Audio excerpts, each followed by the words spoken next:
Hallo liebe Leute, willkommen beim Kunsthandwerk Brettchenweben.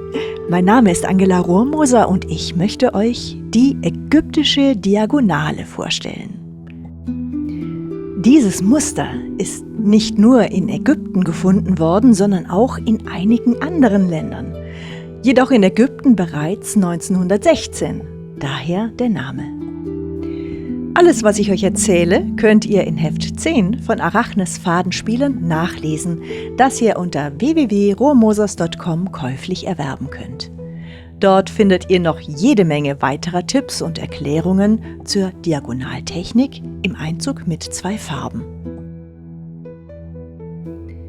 Mit dem Einzug der ägyptischen Diagonale kann man nicht nur ein einziges Muster herstellen, sondern viele, viele weitere. Das Feld ist riesig, wie immer beim Brettchenweben, und das Ende ist nicht abzusehen. Eine Herausforderung für alle, die es wissen wollen. Aber nun zu dem Muster, das ich euch vorstellen will. Dieses Muster webe ich ausnahmsweise in 12 Brettchen. In den meisten meiner Hefte, auch in Heft 10, wird immer entweder mit 20 oder 40 Brettchen gewebt. Aber für meine Erklärungen in diesem Video reichen 12 Brettchen. Die sind einfach schneller zu weben. Geschert wird mit jeweils 2 blauen Brettchen für den Rand und 4 gelben Brettchen, 4 roten Brettchen und wieder 4 gelben Brettchen. Das ergibt 12 Musterbrettchen. Dieses Viererraster liegt über allen Webmatrizen des Heftes und alle anderen Hefte auch. Und es hilft sehr zur Orientierung beim Weben nachher. Ich nenne es Lesegitter.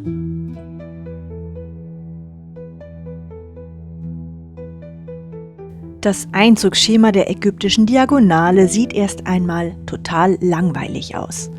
Benutzt werden immer nur 2 Farben, hier rot und rosa, und immer 2 Löcher sind in einer Farbe bezogen.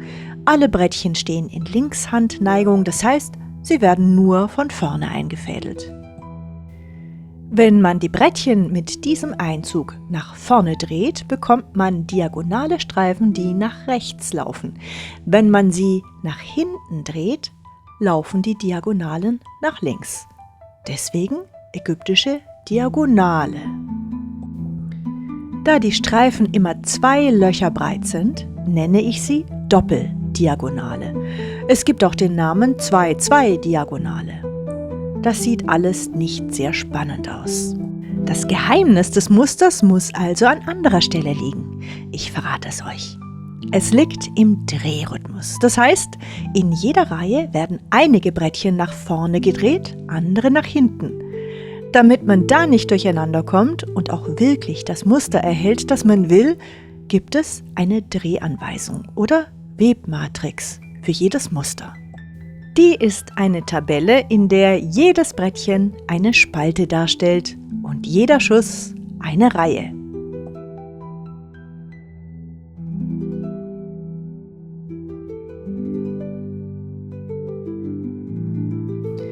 Sind die Kästchen hell gefärbt, dann dreht man die entsprechenden Brettchen nach vorne. Sind die Kästchen dunkel gefärbt, dann dreht man die entsprechenden Brettchen nach hinten. Wie beim normalen Lesen beginnt man stets links zu lesen. Und wie beim Weben fängt man mit dem Lesen unten an und arbeitet sich nach oben. Diese Arbeitsrichtungen haben sich für mich als praktisch und logisch gezeigt. Das Drehmuster der ägyptischen Diagonale sieht jetzt so aus. In den ersten 2 Zeilen dreht man die ersten 2 Brettchen nach hinten und den Rest nach vorne.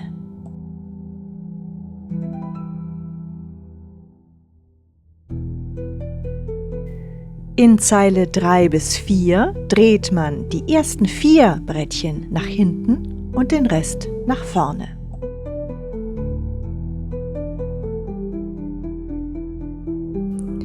In Zeile 5 bis 6 dreht man die ersten 6 Brettchen nach hinten und den Rest nach vorne. Auf diese Weise kann sich jeder das Muster von der Webmatrix in Heft 10 selbst ablesen. Und so entwickelt sich das Muster von oben gesehen. Ich habe hier lediglich die Hälfte gefilmt. Die andere Hälfte funktioniert genau so. Und dann beginnt das Muster wieder in Zeile 1 und von vorne. Und nun ein praktischer Hinweis. Meine Webmatrizen klemme ich auf eine Kladde, versehe sie mit einem Stück Pappe, mit der ich die Zeilen wie ein Lineal abfahre und stelle das Ganze neben mir auf einen Notenständer. So kann ich Zeile für Zeile lesen, wie ich zu drehen habe.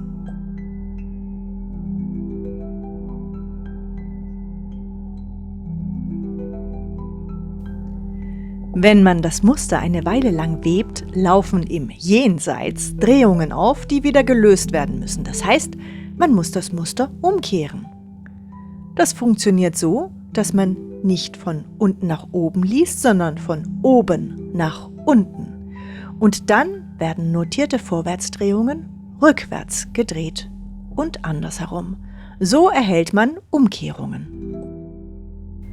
Damit ich immer weiß, wie ich drehen muss, habe ich die Rückseite meiner Leseleiste entsprechend markiert.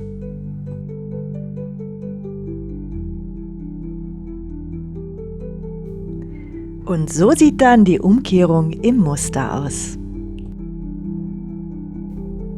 Auf eine weitere Besonderheit möchte ich noch eingehen. Bei dieser Technik werden immer 2 Brettchen auf einmal zusammengedreht und alle Drehungen werden 2-mal wiederholt. Da Brettchenweber gerne mal Platz und Zeit sparen, notieren Sie sich die Webanweisungen nicht im Maßstab 1:1, sondern im Maßstab 2:2. Das heißt, jedes Kästchen auf der Webmatrix entspricht 2 Brettchen und 2 Schüssen, also einmal hin und einmal her. Und folgende Muster mit demselben Einzug präsentiere ich in Heft 10. Die Anweisungen dazu stehen daneben. Und diese kleine Auswahl ist noch längst nicht alles, was man in der Technik der ägyptischen Diagonale oder zweifarbigen Diagonaleinzug oder doppeltem Diagonaleinzug weben kann. Der Spur ins Unbekannte muss ich noch folgen. Sie verspricht interessant zu werden. Im nächsten Video möchte ich euch zeigen, wie man all diese Muster weben kann, wenn man in die Brettchen nicht 4 Fäden, sondern nur 2 Fäden einzieht. Ich nenne es Weben mit Loch. Ich hoffe, euch hat mein Video gefallen. Besucht mich auf meiner Homepage www.rohrmosers.com. Viel Spaß bei euren Projekten und bis bald. Eure Angela Rohrmoser.